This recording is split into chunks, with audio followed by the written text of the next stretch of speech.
आज का हमारा टॉपिक है प्राचीन भारत के स्रोत के रूप में विदेशी लेखकों एवं यात्रियों का व्यवहार। इसके अंतर्गत हम देखेंगे कि भारत के बारे में यूनानी और रोमन लेखकों ने, चीनी लेखकों ने, अरब लेखकों ने क्या लिखा है। जो इस समय विदेशी यात्री आए थे या राजदूत आए थे जिन्होंने भारत की यात्रा की थी, उन्होंने भारत की सामाजिक राजनीतिक स्थिति के बारे में क्या लिखा है और उनके ग्रंथ से हमें क्या जानकारी प्राप्त होती है।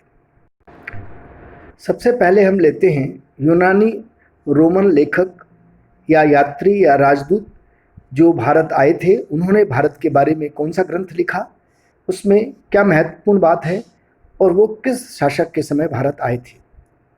सबसे पहले टेरियस, यह यूनानी लेखक था। यह ईरान का राज्यवेद था। इसने ईरानी अधिकारियों से भारत के विषय में सुन रखा था और जो इसने ईरानी अधिकारियों से भारत के बारे में सुन रखा था वही उसने लिखा है। इसलिए कई बार उसके विवरण में कई कहानियाँ जुड़ जाती हैं। दूसरा हेरोडोटस। हेरोडोटस को इतिहास का पिता कहा जाता है। हेरोडोटस ने हिस्टोरिका नामक पुस्तक लिखी और हेरोडोटस ने हिस्टोरिका नामक पुस्तक में 5वीं शताब्दी ईसा पूर्व के भारत के फारस से संबंध का वर्णन किया है। हालांकि इसका वर्णन भी अधिकांश अनुश्रुतियों पर आधारित है, इसलिए ऐतिहासिक दृष्टि से पूर्ण सही नहीं माना जा सकता। जब सिकंदर ने भारत पर आक्रमण किया था, तब सिकंदर के साथ आने वाले लेखकों में नियार्कस, आनेसिक्रिटस, अरिस्टोबुलस आदि लेखक हैं जिन्होंने भारत के बारे में वर्णन किया है। इनसे भी हमें उस समय के तत्कालिक भारत की विभिन्न स्थिति के बारे में जानकारी प्राप्त होती है। सिकंदर के पश्चात जो भारत आए थे उनमें 3 राजदूत प्रमुख थे। एक था मेगिस्थनीज, दूसरा डाइमेकस और तीसरा डायनोसियस। इन तीनों ने भारत के बारे में बहुत ही सुंदर वर्णन किया है और प्राचीन भारतीय इतिहास के स्रोत के रूप में इनका लेखन बहुत उपयोगी है। सबसे पहले मेगिस्थनीज मौर्य सम्राट चंद्रगुप्त मौर्य के दरबार में भारत आया था। यह यूनानी शासक सेल्यूकस निकेटर का राजदूत था। यह चंद्रगुप्त मौर्य के दरबार में रहा और इसने 304 ईस्वी पूर्व से 299 ईस्वी पूर्व के आसपास भारत में रहकर भारत की राजनीतिक, सामाजिक, आर्थिक स्थिति के बारे में वर्णन किया है।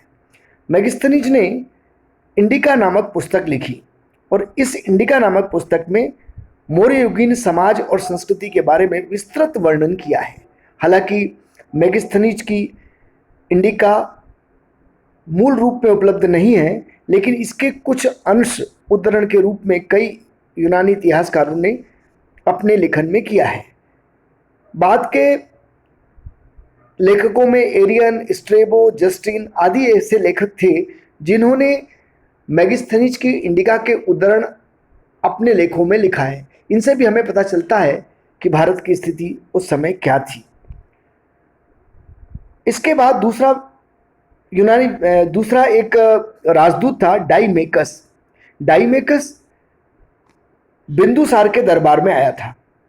मौर्य शासक बिंदुसार के दरबार में डाइमेकस सीरिया के राजा एंटियोकस का राजदूत था।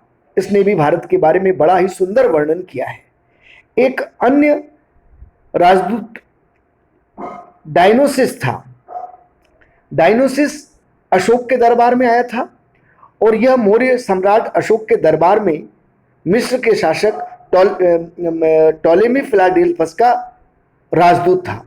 इसने भी बहुत सुंदर वर्णन किया है। इस प्रकार मेगिस्थनीज, डाइमेकस और डायनोसियस, इन तीनों ने मौर्य काल के बारे में बहुत ही सुंदर वर्णन किया है। सिकंदर के आक्रमण के बाद भारत के बारे में बहुत से लेखकों ने वर्णन किया है और उनकी रचनाओं से हमें भारत के बारे में बहुत कुछ जानकारी प्राप्त होती है। जैसे एक पुस्तक है पेरिप्लस ऑफ एरिथियन सी। इस पुस्तक के लेखक का नाम ज्ञात नहीं है। इस अज्ञात लेखक ने 80 ईसा के आसपास भारत के बारे में लिखा। इसने 80 ईसा के आसपास हिंद महासागर की यात्रा की थी और इससे हमें भारत के बारे में बहुत कुछ जानकारी प्राप्त होती है। दूसरा एक भूगोलवेत्ता था टॉलेमी। टॉलेमी ने भूगोल लिखा। इससे हमें दूसरी शताब्दी ईस्वी में भारत के बारे में जानकारी मिलती है, विशेषकर भारत के भूगोल के बारे में जानकारी प्राप्त होती है। एक लेखक था प्लिनी। उसने पुस्तक लिखी नेचुरल हिस्ट्री। यह प्रथम शताब्दी ईस्वी का ग्रंथ है। इसमें भारत के धन संपदा के बारे में वर्णन है, भारत के खनिज, पशु, पेड़ पौधे आदि के बारे में वर्णन है। प्लिनी ने भारत के रोम के साथ व्यापार का बड़ा ही रोचक वर्णन किया है। कुछ यात्री और लेखक भारत आए थे जो हमें बाद के समय के बारे में जानकारी देते हैं। इनमें चीनी यात्री फाहियान, सुंगयुन और ह्वेनसांग प्रमुख हैं। इसमें मौर्योत्तर काल के बाद के बारे में, विशेषकर गुप्त काल के बारे में और हर्ष के समय के बारे में जानकारी प्राप्त होती है। इसमें पहला चीनी यात्री था फाहियान। फाहियान गुप्त शासक चंद्रगुप्त द्वितीय या चंद्रगुप्त विक्रमादित्य के दरबार में भारत आया था। इसने हालांकि शासक का नाम नहीं लिखा है, लेकिन यह चंद्रगुप्त विक्रमादित्य के समय भारत आया था और इसने अपनी पुस्तक में बड़ा सुंदर वर्णन किया है भारत के बारे में। भारत की धन संपदा और कृषि की उन्नत स्थिति के बारे में इसने वर्णन किया है। दूसरा एक यात्री था सुंगयुन, लेखक था सुंगयुन। उसने 518 ईस्वी में भारत में यात्रा की और भारत के बारे में वर्णन किया है। तीसरा एक महत्वपूर्ण यात्री जो चीन से आया था वह था हुएनसांग। हुएनसांग या युआनचांग चीनी यात्री जो हर्षवर्धन के दरबार में भारत आया था और यह 629 ईस्वी के आसपास भारत आया और इसने सियूकी नाम के ग्रंथ की रचना की। इसमें उस समय इसने हर्ष के दरबार का वर्णन किया है, उस समय होने वाले विभिन्न त्योहारों और दरबार के उत्सवों का वर्णन किया है। इसने भारत का बड़ा ही सुंदर वर्णन किया है। इसके बाद में एक और चीनी यात्री इत्सिंग है जो 7वीं शताब्दी के अंत में भारत आया और इसके लेखन से हमें 7वीं शताब्दी के अंत के भारत की स्थिति के बारे में जानकारी प्राप्त होती है। तो विशेष रूप से चंद्रगुप्त विक्रमादित्य के समय आए फाहियान और हर्ष के शासनकाल में आए ह्वेनसांग ने भारत के बारे में बहुत अच्छी जानकारी दी है। ह्वेनसांग के बारे में सबसे महत्वपूर्ण बात यह है कि वह हर्ष के दरबार में तो आया ही था, उसने नालंदा विश्वविद्यालय में 6 वर्ष रहकर शिक्षा प्राप्त की थी।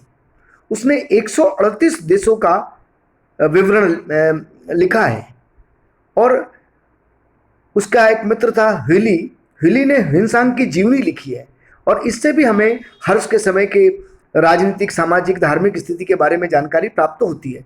इत्सिंग ने अपने विवरण में नालंदा विश्वविद्यालय और विक्रमशिला विश्वविद्यालय के बारे में बड़ा अच्छा वर्णन किया है। इन लेखकों से उस समय के बौद्ध धर्म के बारे में जानकारी मिलती है, शिक्षा के केंद्र के बारे में जानकारी मिलती है और भारतीय संस्कृति के बारे में जानकारी प्राप्त होती है। जब महमूद गजनवी ने आक्रमण किया उस समय अलबर्नी जैसे कुछ लेखक आए जिन्होंने भारत के बारे में वर्णन किया है।